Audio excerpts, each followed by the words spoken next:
The morning started like any other morning on Kepler 442b. Jiho woke up early, kissed his wife Yunji on the forehead, and went to check on their daughter. Nari was still sleeping, her small chest rising and falling peacefully. He smiled. In 2 hours she would be awake and full of energy, asking a million questions about everything. The mining colony wasn't fancy, but it was home.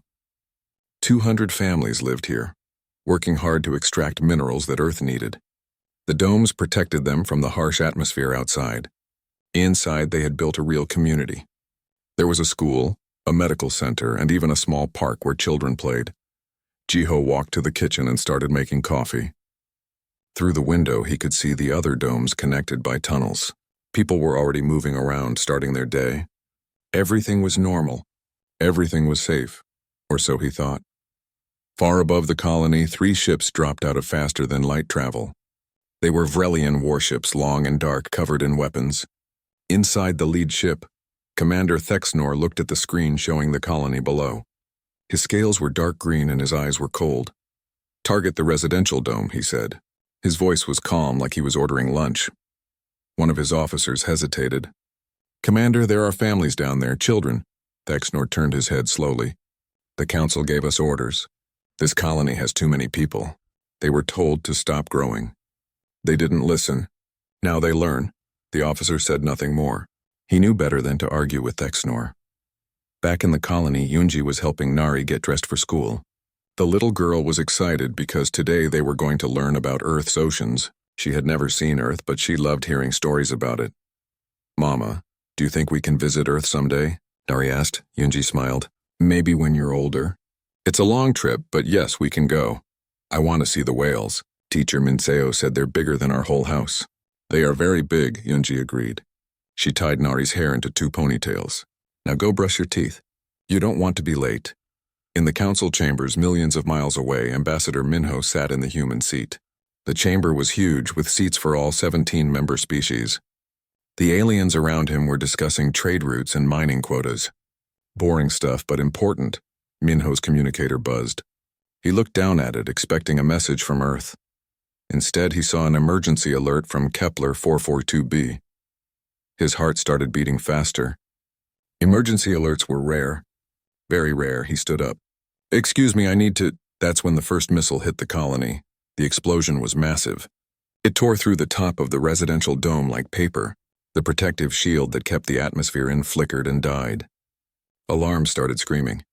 People started screaming louder. Jiho was in the tunnel connecting to the mining facility when it happened. The force of the blast threw him against the wall. His ears rang. His vision blurred. But he only had one thought. Nari, Yunji. He ran. Other people were running too, some toward the residential dome, others away from it. The tunnel shook as another explosion hit. Then another. The Vrelian ships were firing again and again, targeting the areas where families lived. Yunji grabbed Nari and pulled her under the kitchen table. It wouldn't protect them from a direct hit, but it was all she could do. The walls shook. The lights went out. Emergency lights came on, bathing everything in red. "Mama, I'm scared," Nari cried. "I know, baby, I know. Just hold on to me." "Hold on tight." The ceiling cracked. Pieces of metal and plastic fell down. Yunji covered Nari's body with her own. She could hear explosions, people shouting, children crying. The sound of her world ending. Then, as suddenly as it started, it stopped. The ships stopped firing. The alarm still blared, but no more explosions came. Yunji waited, not moving, barely breathing. Was it over? Was it safe? Jiho burst through their front door. His face was covered in dust and blood. "Yunji, Nari. We're here." Yunji crawled out from under the table, pulling Nari with her. Jiho ran to them and wrapped his arms around them both. He was shaking. "Are you hurt?" he asked, checking them over and over. "We're okay," Yunji said. But she could see past him through the broken window. She could see the other side of the dome, or what was left of it. The damage was terrible. Whole sections of the residential dome were gone. Buildings were destroyed. Bodies lay in the streets. And the children, Jiho saw her face change. He turned to look, then quickly turned back. "Don't look," he said. Don't let Nari look, but it was too late. Everyone would see. Everyone would know what had happened here. Emergency crews were already working, trying to save who they could.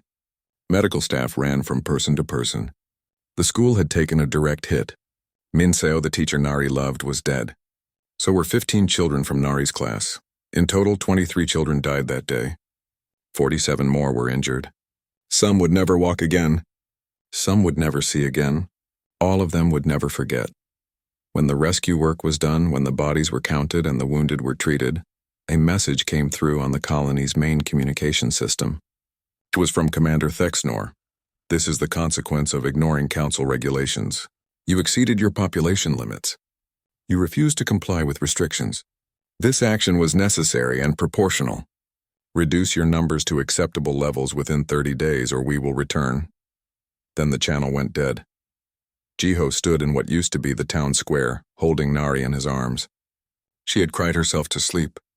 Around him, other parents held their children. Some had no children left to hold. Yoonji was helping at the medical center, doing what she could. But what could anyone do? How could anyone fix this? The colony administrator, a man named Dongyun, gathered everyone who could walk. His face was gray with shock and anger. "I've sent a full report to Earth," he said. "I've sent it to Ambassador Minho at the Council. I've sent it everywhere. The galaxy will know what happened here. They will know what the Council did." "Will it matter?" someone asked. "Will anyone care?" Dongyun didn't have an answer. On the Council station, Minho watched the footage from Kepler 442b. He watched it 3 times, even though every second felt like a knife in his chest. When he tried to bring it up in the Council session, he was told to sit down. "The matter has been addressed," the Council speaker said. She was a tall, blue-skinned alien with 4 arms. The colony violated regulations. Action was taken. Discussion closed. "They killed children," Minho said. His voice was quiet, but everyone heard it. "They murdered 23 children. They eliminated excess population in a colony that refused to comply. This is standard enforcement procedure." Minho stood very still. He looked at each council member one by one. Most wouldn't meet his eyes. A few looked back with cold indifference. "I see," Minho said finally. "I need to make a call to Earth. I'll return shortly." He left the chamber. He didn't return that day, or the next day, or the day after that, because Minho knew something the Council didn't know yet. Something they would learn very soon. Humanity didn't forgive, and humanity didn't forget, especially when it came to their children. The news reached Earth in 4 hours. That's how long it took for the emergency transmission to travel from Kepler 442b to humanity's homeworld. 4 hours before everything changed. Captain Daehyun was eating breakfast in the officers' mess aboard the EDF cruiser Retribution when the alert came through. All military personnel were ordered to report to their stations immediately. No explanation. Just the order. He ran to the bridge. His crew was already there, moving fast, pulling up screens and checking systems. Soman, his tactical officer, looked up when he entered. Her face was pale. "Sir, you need to see this." She put the footage on the main screen. Daehyun watched the Vrelian ships attack the colony. He watched the missiles hit the residential dome. He watched the aftermath, the tiny bodies being pulled from the rubble. He watched it without saying a word. When it ended, he said, "Play it again, Play it again." He watched it 17 times that day. Each time, he felt something inside him turn colder and harder. By the 17th viewing, his hands were shaking, but his face showed nothing. Hyunwoo, the weapons specialist, stood beside him. "Captain, what are our orders?" "We wait," Daehyun said. "Earth Command will tell us what to do." But inside he was thinking, "Please let them tell us to fight, please." On Earth, the footage was everywhere. Every screen, every device, every news channel showed the same images. People watched in silence. Then they watched it again. The whole planet seemed to hold its breath. The Earth Defense Council met in emergency session. 50 admirals and generals gathered in the war room deep beneath Geneva. They didn't argue. They didn't debate. They just made plans. Jiwan, the head of naval intelligence, presented her findings. For 10 years, she had been collecting data on every council species. Their military capabilities, their communication systems, their supply chains, everything. "The Vrelians have the 2nd largest fleet in council space," she said. "They rely on 3 main supply depots and a central command hub. Their communication is encrypted, but we broke those codes 5 years ago. We've been inside their military network the entire time. They don't know." One of the admirals leaned forward. Can we win? Ji-won looked at him. Yes, if we're willing to commit fully. If we're willing to show them what humans can do when we stop being polite. Another admiral asked the important question. What about the other council species? Will they join the Vrelians against us? Unknown. But I don't think so. Most of them don't like the Vrelians. They're afraid of them, but they don't like them. If we move fast and hit hard, the others will stay neutral. The Supreme Commander of Earth Defense Forces, an old woman named Yuna, listened to everything. She had fought in the Mars Rebellion 40 years ago. She had seen war. She knew what it cost. My grandchildren are 7 and 9 years old, she said quietly, the same age as those children on Kepler 442b.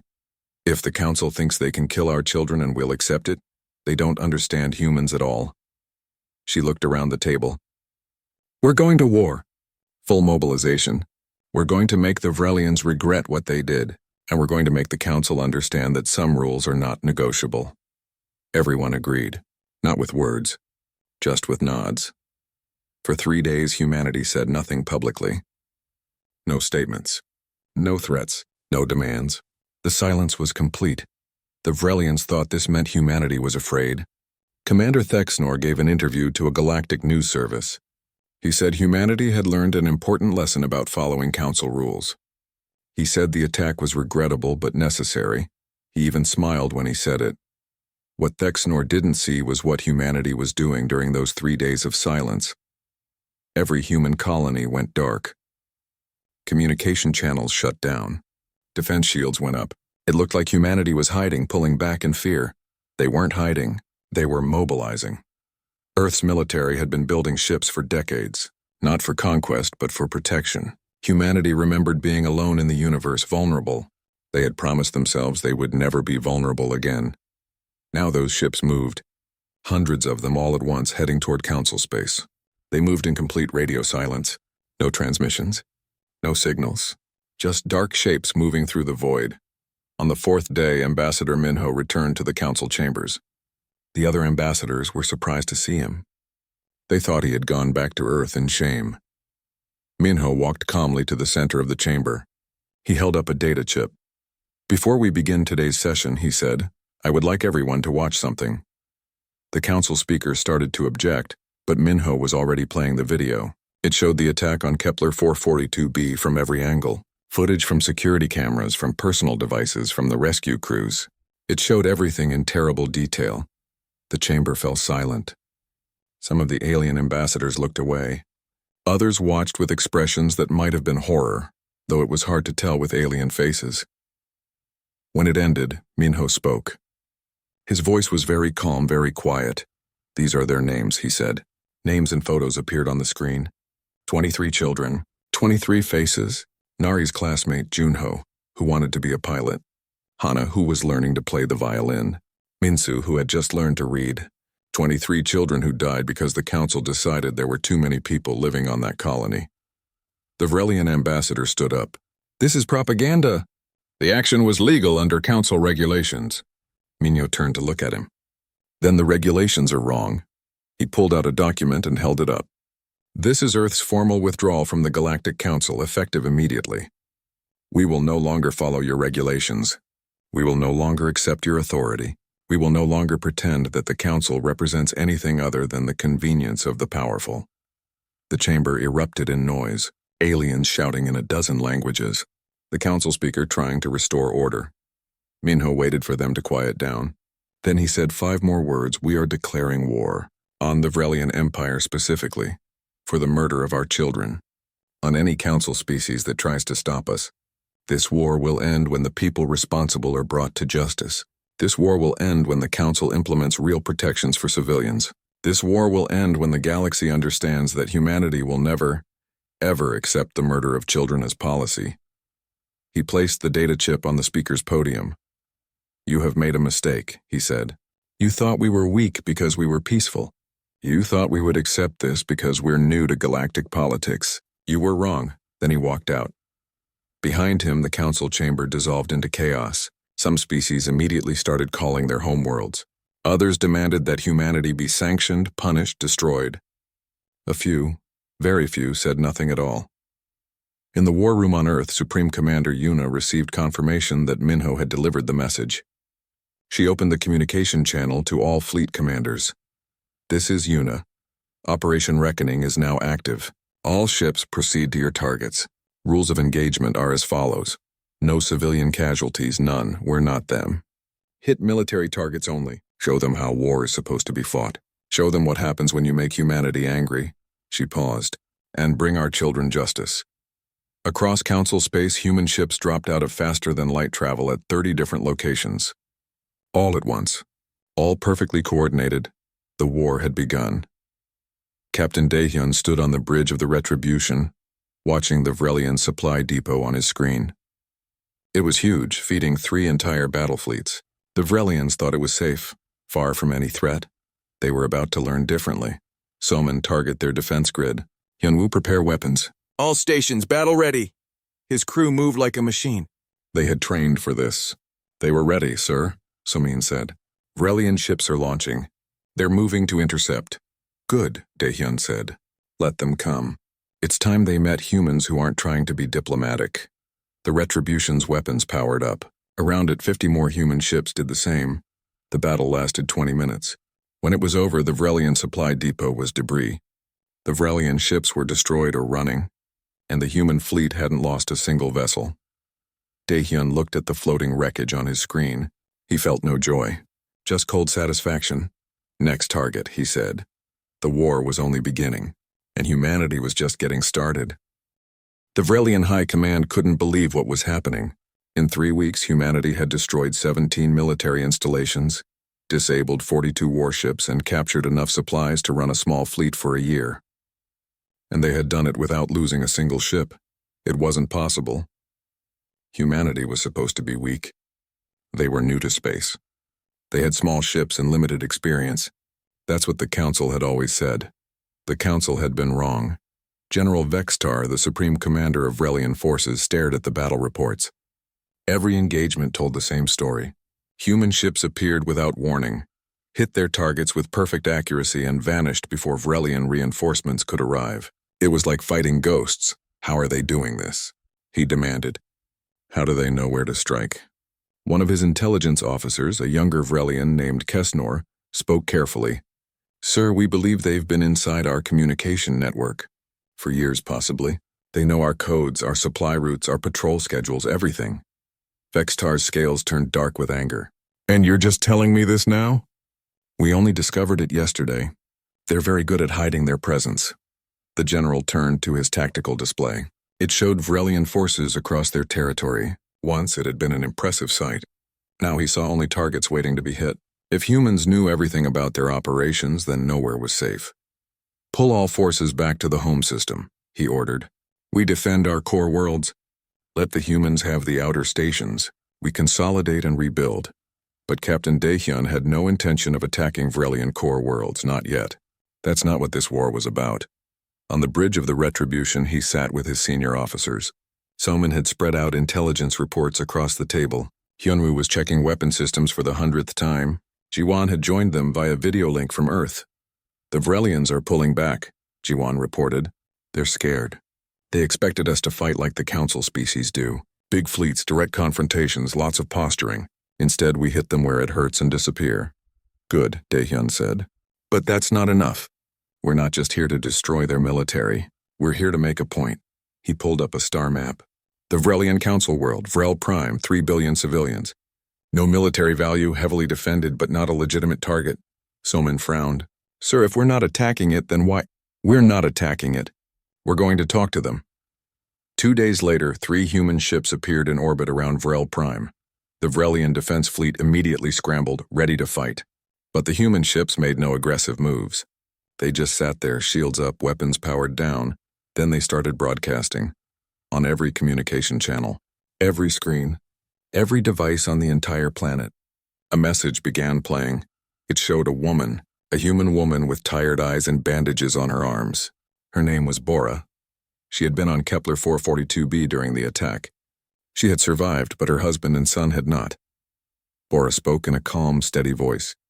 The message was translated into Vrelian language. People of Vrel Prime, she said. I want to show you what your military did to my home. Then she showed them everything. The attack, the explosions, the children, the bodies, the parents screaming. All of it in terrible detail. Your commander Thexnor called this necessary. He called it proportional. I want you to see what those words mean. I want you to see what was done in your name. She showed more footage. Parents looking for their children in the rubble. Medical workers trying to save the wounded. Funerals. 23 small graves. My son's name was Doyen, Bora said. He was 8 years old. He liked to draw pictures of spaceships. He wanted to be an engineer when he grew up. Commander Thexnor killed him because there were too many people living in our colony. She paused, looking directly at the camera. I'm not asking you to love humans. I'm not asking you to take our side. I'm only asking you one question.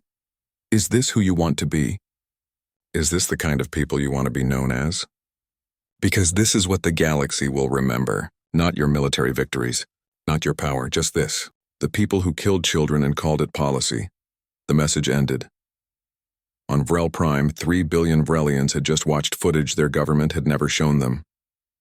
The official news had called it a minor enforcement action. They had said casualties were minimal. They had made it sound clean and necessary. It wasn't clean. It wasn't minimal.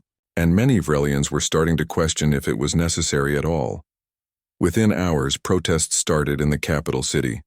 Small at first, just a few dozen Vrelians demanding answers. But the protests grew. Hundreds became thousands. Thousands became hundreds of thousands. The Vrelian government called it human propaganda. They said the footage was fake, manipulated to make them look bad. But too many people had seen it. And deep down, many Vrelians knew their military was capable of such things. The government tried to shut down the protests. They sent police. They made arrests. But the protests continued. General Vextar watched from his command ship and realized something terrible. Humanity wasn't just fighting a military war. They were fighting a war for hearts and minds. And the Vrelians were losing. Meanwhile, human fleets continued their attacks. But they followed strict rules. No civilian targets. No collateral damage. Every strike was surgical, precise, and devastating. When Vrelian ships tried to fight back, they lost. Human ships were faster, better coordinated, and seemed to know exactly what the Vrelians would do before they did it. Lieutenant Commander Sionho, leading a small strike group, explained it to his crew. It's not magic. It's intelligence. We know how they think. We've studied them for decades. Every battle they've fought, every tactic they've used, we've analyzed it all. Now we use that knowledge. His ship, the Dauntless, intercepted a Vrelian supply convoy. The escort ships moved to protect the transports exactly as Sionho predicted they would. His weapons hit the escorts before they could react. The convoy surrendered without firing a shot. Sionho opened a channel to the Vrelian commander. This is Lieutenant Commander Sionho of Earth Defense Forces. Your escort ships are disabled. You will proceed to coordinates I'm sending you. You will not be harmed. This is your only warning. The Vrelian commander, expecting death, was confused. You're not going to destroy us. We're at war with your military command, not with supply workers. Go, now. The convoy left. Confused, but alive. Stories like this spread through the Vrelian military. Human forces that could have destroyed helpless enemies but didn't. Human soldiers who followed rules even in the middle of a war. It was strange. It was unexpected. It made the Vrelian leadership look even worse by comparison. Back on Earth, Bora's broadcast was being discussed everywhere. Not just on human worlds, but across the galaxy. Other species were watching. They were seeing how humans fought. They were seeing the difference between human methods and council methods. Some species started questioning the council's actions. If the mighty human military could fight without killing civilians, why couldn't the council? If humans could show restraint and still win, what did that say about how the council operated? 8 council species sent private messages to Ambassador Minho. They weren't ready to support humanity openly, but they weren't supporting the Vrelians either. That was enough for now. Minho met with them secretly away from council space. He laid out humanity's terms. We don't want to conquer anyone. We don't want territory. We want justice for our children. We want the people responsible to face trial. And we want the galaxy to change its laws. No more attacks on civilians. No more calling murder enforcement.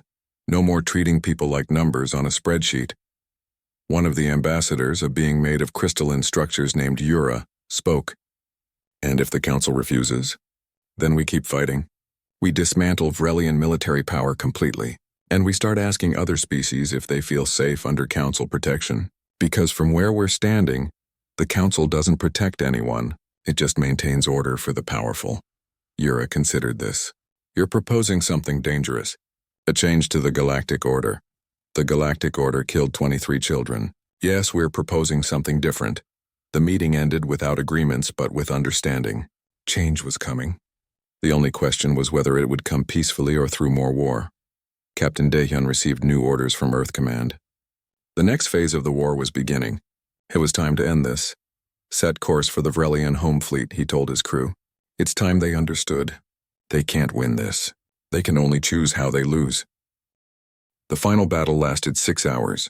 The Vrelian home fleet gathered to defend their core worlds, met the human armada in empty space between systems.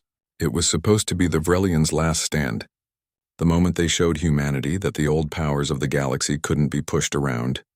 Instead, it became a demonstration of everything humanity had learned about war. Captain Daehyun coordinated the attack from the Retribution.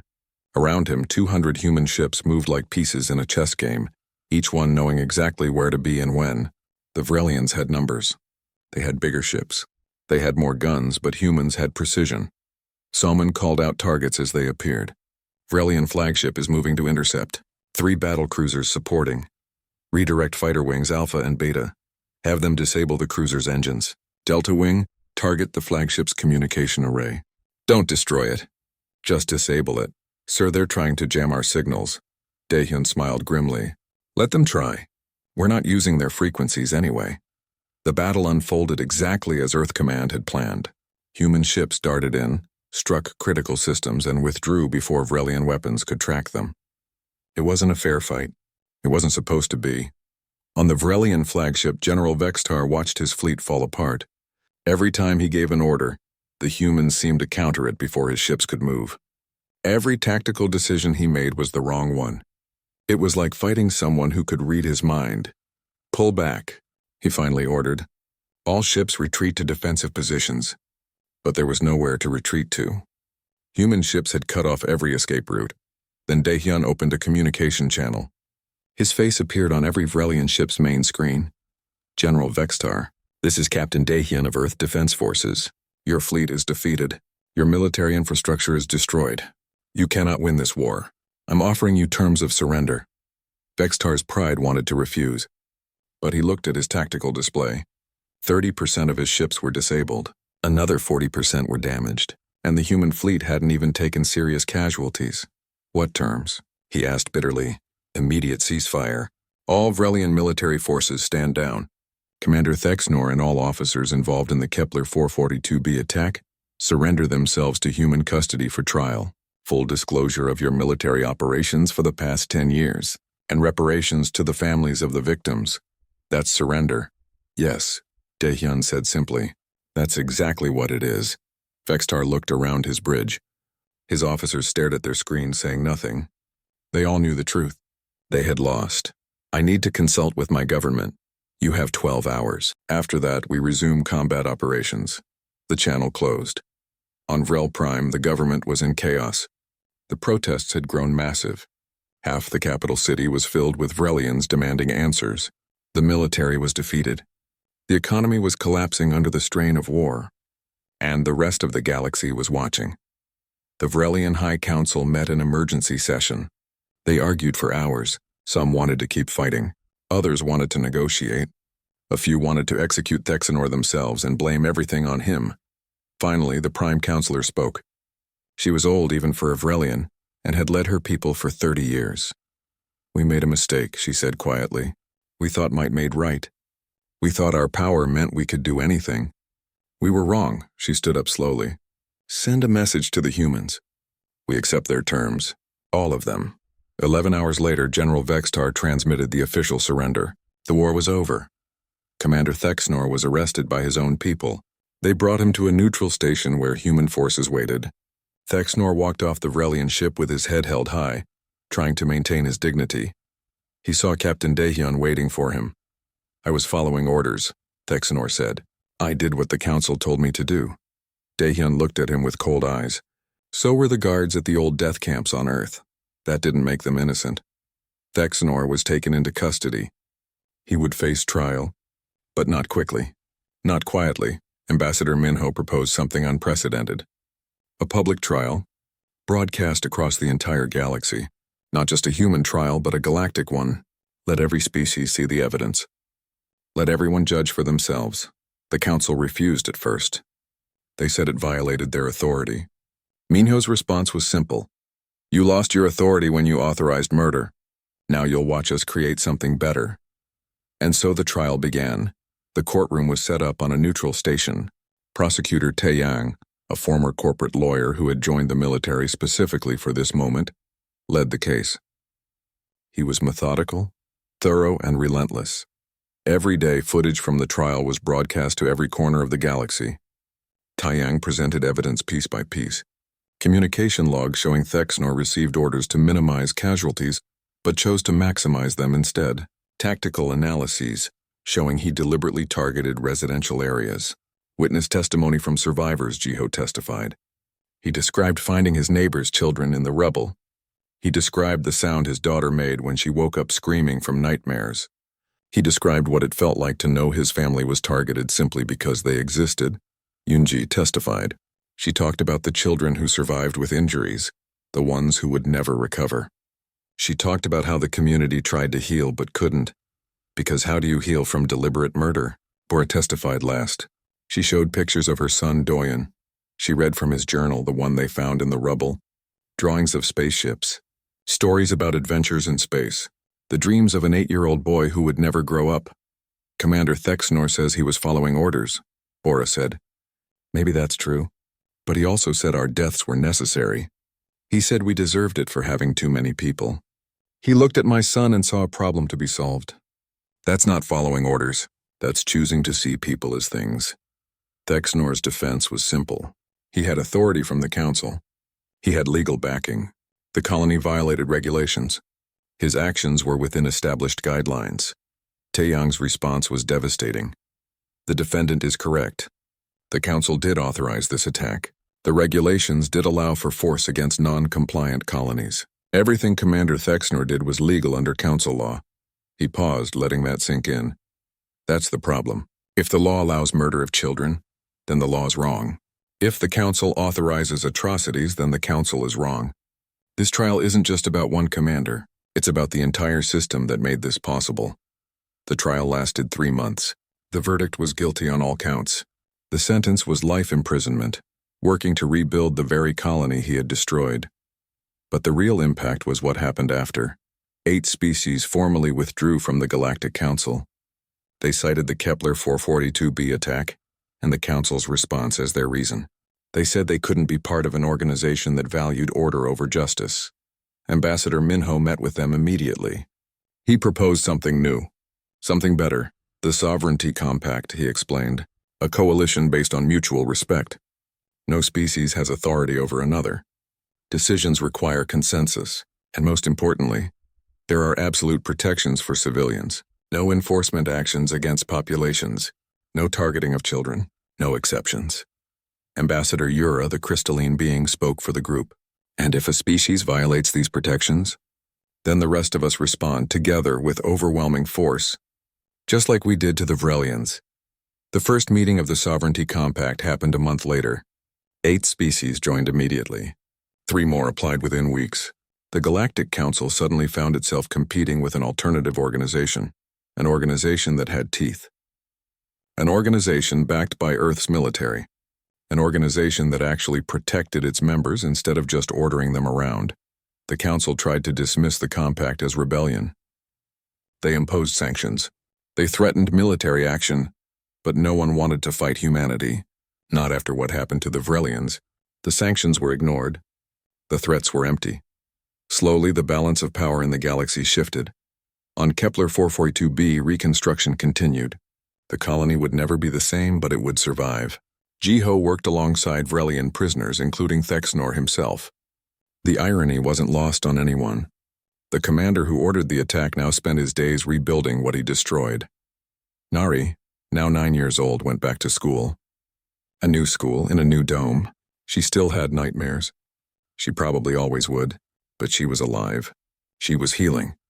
One day she asked her father a question. "Papa, why did they hurt us?" Jiho knelt down to her level. Because they thought power meant they could do anything. But they were wrong. Your Uncle Dahyun and all the other soldiers showed them. Your Aunt Bora showed them. Everyone showed them that some things are never okay, not even if you're powerful. Are they going to hurt us again? No, sweetheart. Never again. We made sure of that. And across the galaxy, humanity's message was clear. They were a peaceful people. They wanted friendship. They wanted cooperation, but hurt their children, and they would move planets to make sure it never happened again. 2 years had passed since the attack. 2 years since the war. 2 years since everything changed. Kepler 442b looked different now. The damaged domes had been rebuilt stronger than before. New buildings stood where ruins once lay. Gardens grew where there had been only debris. The colony was alive again, though the scars remained. Today was the memorial ceremony. The anniversary of the day 23 children died. Jiho stood with Yoonji and Nari in front of a crystal monument. It reached toward the sky, catching the light of the colony's sun. 23 names were carved into its surface, each one perfect and clear. Around the monument, 23 trees had been planted, one for each child. Nari placed flowers at the base of the monument. She moved slowly, reading each name. When she reached Doyun's name, she stopped for a long moment. He had been her best friend. 2 years later, she still missed him. "It's okay to be sad," Yoonji said softly, putting a hand on her daughter's shoulder. "I know, Mama. I just wish they could see this. The new colony, how pretty it is now." "I think they can," Jiho said, "in their own way." People from across the galaxy had come to the ceremony. Not just humans, but aliens too.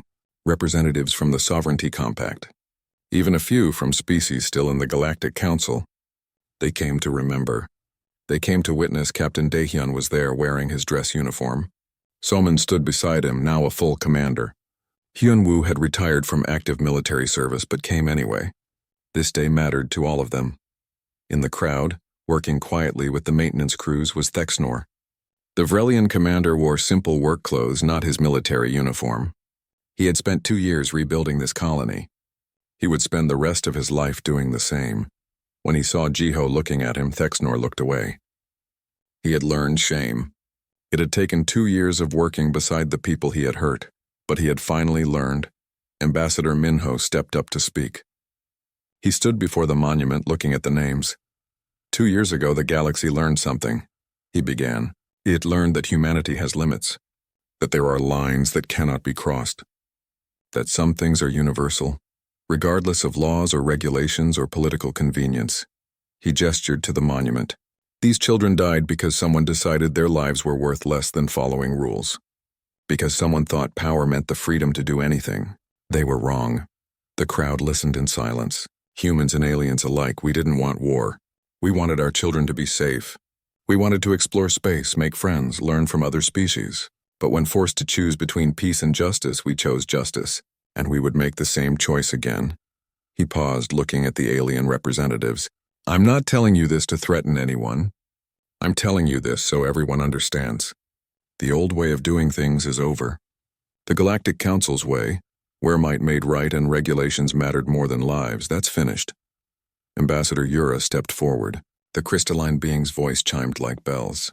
"The Sovereignty Compact now includes 23 species. The same number as the children who died here. That's not coincidence. That's remembrance. We built something new from tragedy, something better." The ceremony continued with speeches from survivors, from colony leaders, from military personnel. Each one told a part of the story. How they suffered. How they fought back. How they changed the galaxy. When the speeches ended, there was a moment of silence. Everyone bowed their heads. Even Thexnor, working in the distance, stopped and stood still. After the ceremony, people gathered in small groups. Jiho found himself talking to Daehyun. "How's Nari doing?" the captain asked. "Better. She still has nightmares sometimes. But she's strong. They all are." Jiho looked at the children playing in the new park, their laughter carrying across the colony. They survived something terrible, but they're not letting it destroy them. That's more than survival. That's victory. Yunji joined them carrying cups of tea. I heard the Galactic Council is implementing new civilian protection laws. Daehyun nodded. They had to. Half their member species left. The ones who stayed demanded reforms. They saw what happened to the Vrelians and decided they didn't want humanity as an enemy. Good, Yunji said firmly. Fear isn't the best motivation, but it works.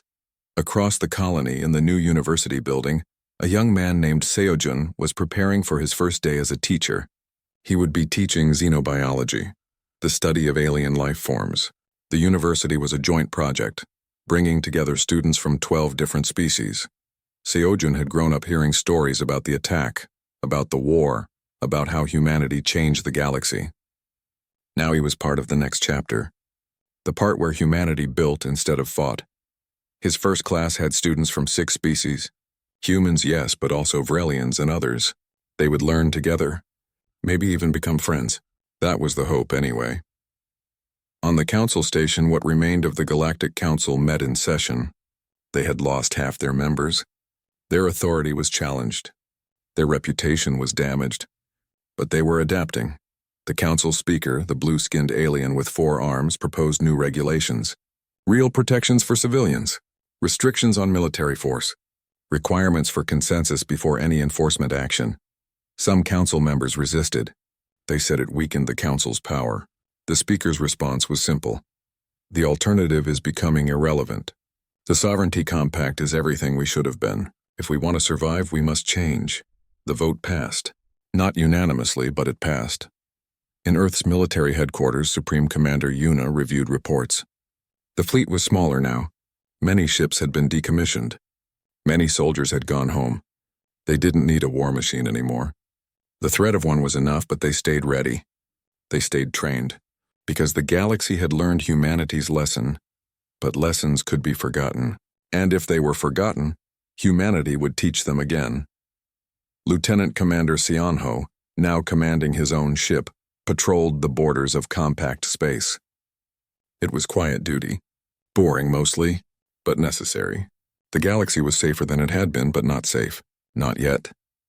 Jiwon, still running naval intelligence, kept her networks active. She still monitored communications, still analyzed potential threats. Not because she expected war, but because preparation prevented war. We're not conquerors, she told her staff during a briefing. We're not empire builders. We're protectors. We protect our own, and we protect anyone who asks for help. That's the role we've chosen. That's what humanity is now. Back on Kepler 442b, as the sun set over the colony, families gathered for dinner. Children did homework. Parents talked about their days. Normal life. Boring life. Beautiful life. Nari sat at the table doing math problems. She was good at math, though she preferred art. She wanted to be an artist someday, maybe paint pictures of other worlds. Papa, she said suddenly, do you think people will remember? What happened here? Jiho put down his fork. Yes, sweetheart. They'll remember. That's why we built the memorial. That's why we tell the story. So no one forgets. Good, Nari said. She went back to her homework. Yunji caught Jiho's eye across the table. They shared a look that said everything. Sadness for what was lost. Gratitude for what remained. Hope for what would come. That night, after Nari went to bed, Jiho stood outside looking at the stars. So many worlds out there, so many species, so many possibilities. 2 years ago, he had almost lost everything. His home, his family, his faith in the universe. But humanity had shown him something. They had shown everyone something. That justice mattered, that children mattered, that some rules were written deeper than laws, deeper than regulations, deeper than any government could reach. Those rules said, protect the innocent, defend the helpless, stand up to bullies no matter how powerful. And when those rules were broken, make the breakers regret it. Make them understand. Make them change. The galaxy had changed. The old powers had learned to fear humanity's anger. But more importantly, they had learned to respect humanity's principles. The Galactic Council still existed, but transformed. The Sovereignty Compact grew stronger every year. Peace was maintained not through fear alone, but through genuine cooperation. And on a small mining colony on Kepler 442b, children slept safely in their beds. protected not just by domes and shields but by the knowledge that humanity would move heaven and earth to keep them safe. 23 trees swayed in the evening breeze, each one representing a life cut short. But around them 100 more trees grew, planted by the children who survived, each one representing hope, each one representing the future. Jiho whispered the names of the 23 children who died. He did this every night, a promise to never forget, a promise that their deaths changed everything. Junho, Hana, Minsu, Doyun. He said all 23 names. Then he added one more thing. We kept our promise. We made them understand, and we built something better from what you left behind. Inside the colony, life continued. People laughed. People worked. People dreamed. And across the galaxy on 1,000 worlds, children slept safely, protected by new laws, protected by new alliances, protected by the memory of 23 children who died, and the species that made sure their deaths meant something. The galaxy had learned humanity's lesson well. Some rules were universal, some lines could never be crossed, and those who forgot would learn.